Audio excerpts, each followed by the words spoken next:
There's different ways to have something be heavy, and doesn't always necessarily mean like super fast, aggressive singing and super crazy, high octane sound output, you know. So yeah, I want you guys to listen to it and cry in the pit. That's what I want.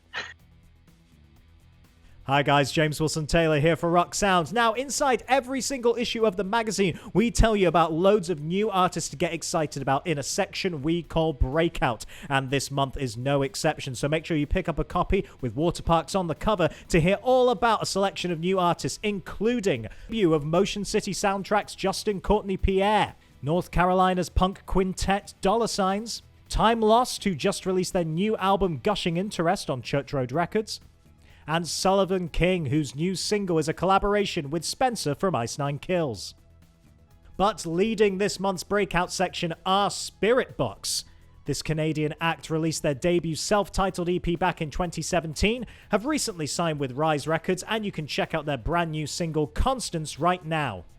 I recently caught up with singer Courtney over Zoom to chat through their upcoming debut album, future plans, and what life has been like for them in lockdown. Tell me a little bit about when Spiritbox began, because I know you'd been working on music elsewhere before that, right? When did this particular project come to be?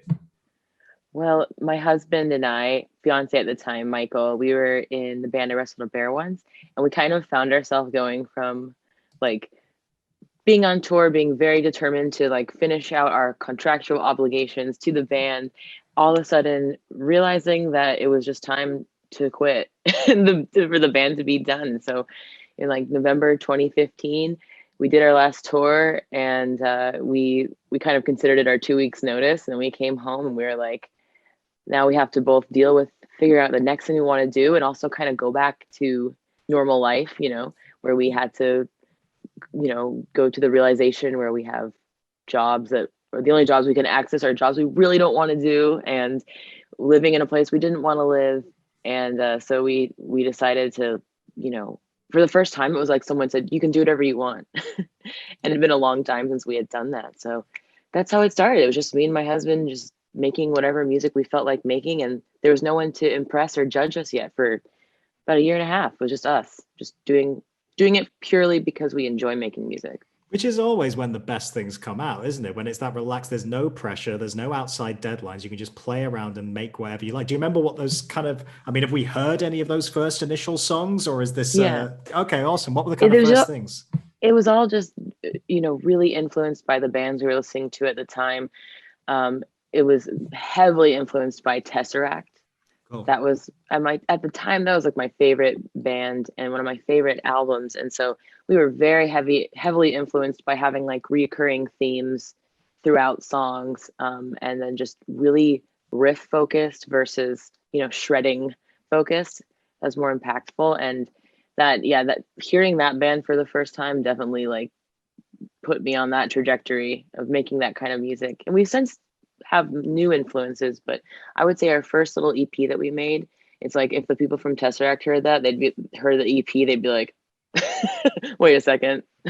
They take it as a compliment, I'm sure. Yeah. They take it as a very big compliment. Yeah, it's all good. I still love it. Yeah, that's awesome. So when did it become like a moment where, wow, you know, this feels like it's really got legs for us. This feels like a project we want to actually put the music out there in the world. When did it get to that stage where you're like, we've achieved something here, let's make sure we get it out there?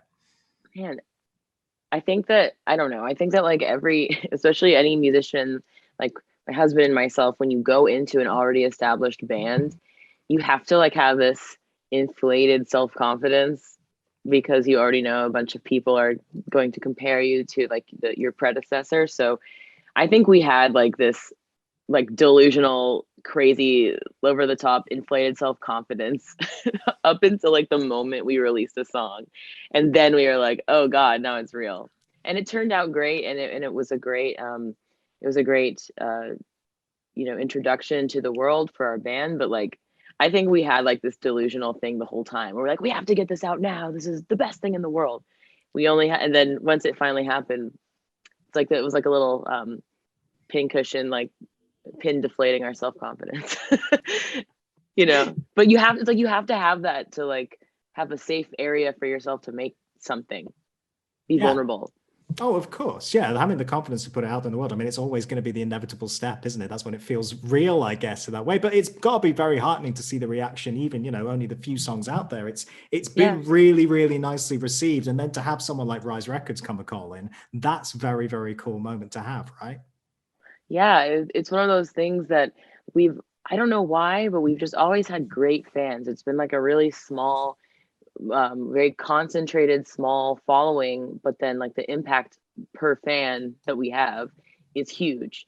And so it's like we always felt for same thing for years. It's like almost like a motivational thing. Like it's like no one wants to sign us, no one wants us. Who cares? Fuck it, we don't need anybody. And then and everyone always telling us no. It kind of like it kind of motivated us because we knew what we had.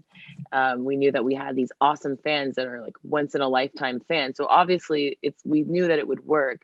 And then when someone finally came like, hey, actually we do want to work with you, we were just like, what?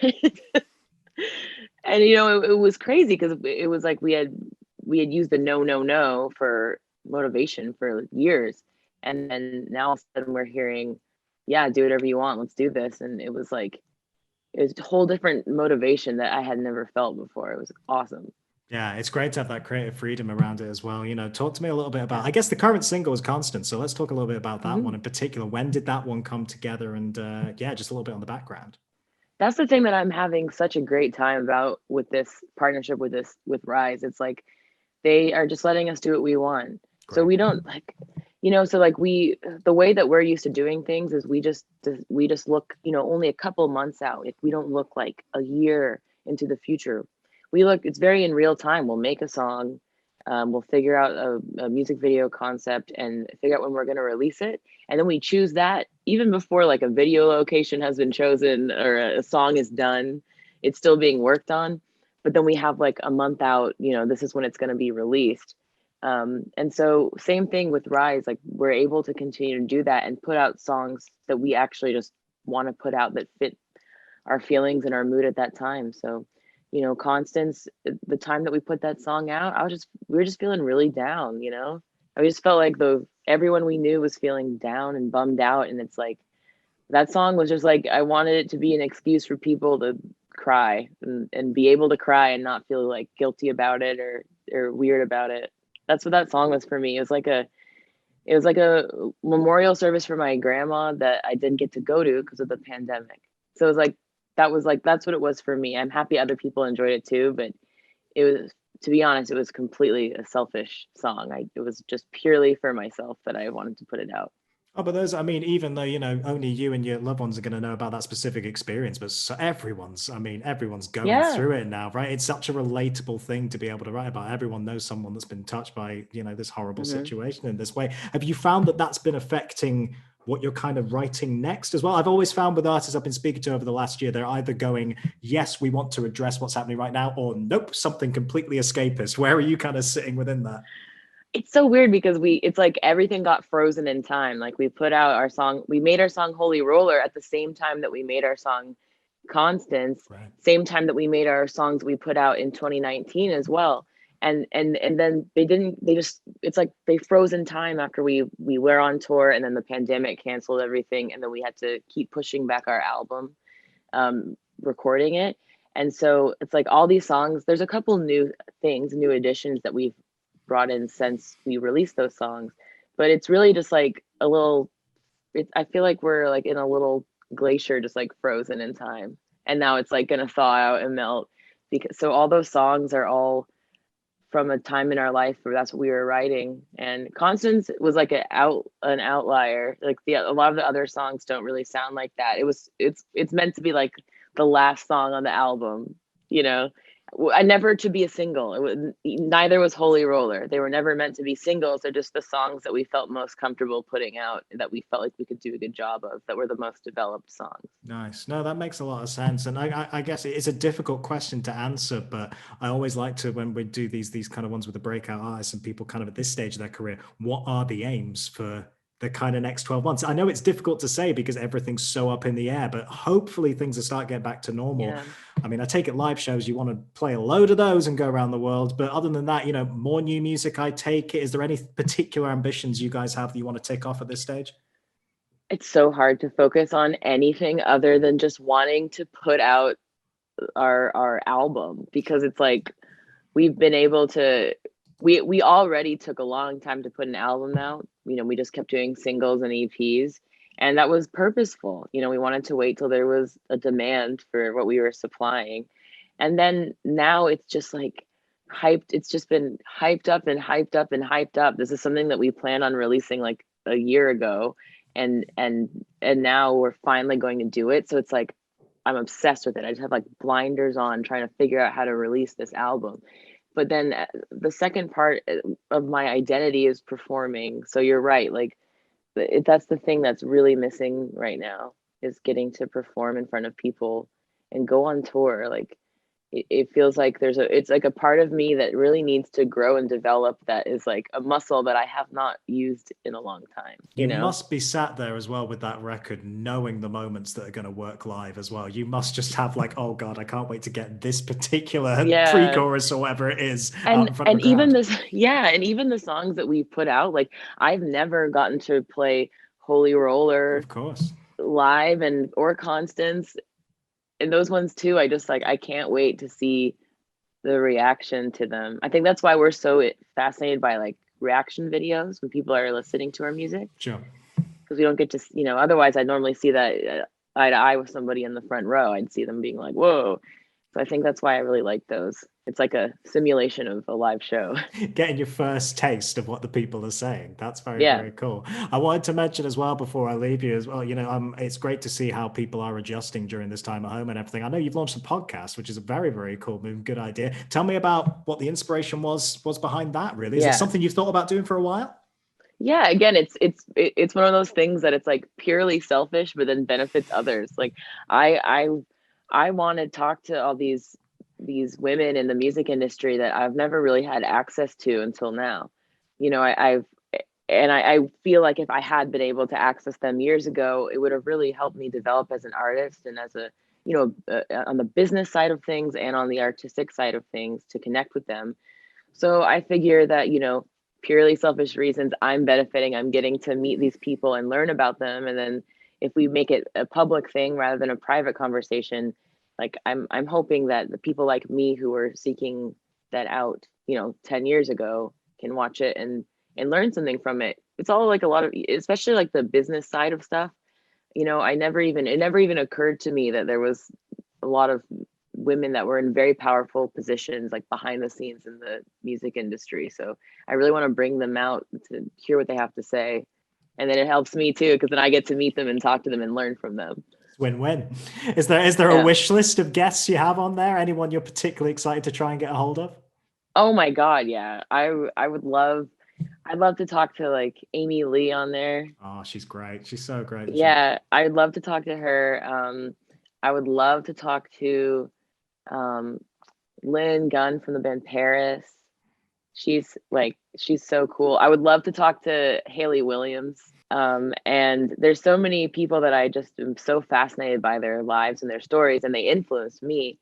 But honestly, the more that now people are finding out about my podcast, the more behind the scenes people I'm starting to find out about. And those are the ones that, like, women that are managers, like our publicist, Charlie. I want to have her on the show. And people that are tour managers and all of that stuff. Like, I want to talk to them. And now they're Yeah. all coming out of the woodwork, and I'm starting to find out who they are. And I'm like, I got to know more about these people. Man, it's exciting. An inside look at the industry. It's very, very cool. Yeah. I'll leave you with this then. It's again another tricky question, but obviously it's the breakout section. A lot of people are just kind of discovering. I know you guys have been around for a minute, but people really are starting to latch on. For people who may not have heard Spiritbox yet, tell them what to expect. How would you describe what you guys do in a concise term, if we can? It's tricky. I want people to hear our band, and I think it's gonna make you want to punch people while crying in a giant mosh pit. So it's like it's a lot of extremes, and I want people to listen to our music and realize that you can have something be heavy without being there's different ways to have something be heavy, and doesn't always necessarily mean like super fast aggressive singing and super crazy high octane sound output, you know. So yeah, I want you guys to listen to it and cry in the pit. That's what I want. If that's not a sell, I don't know what is. Yeah. That's so good, dude. You can hear music from all those artists over on our Breakout playlist on Spotify. Make sure you pick up the latest issue of the magazine to read more about all those artists and a full new interview with Spiritbox. Plus, make sure you check out rocksound.tv for all your latest music news. In the meantime, I've been James Wilson Taylor, and this has been a Rock Sound News Update.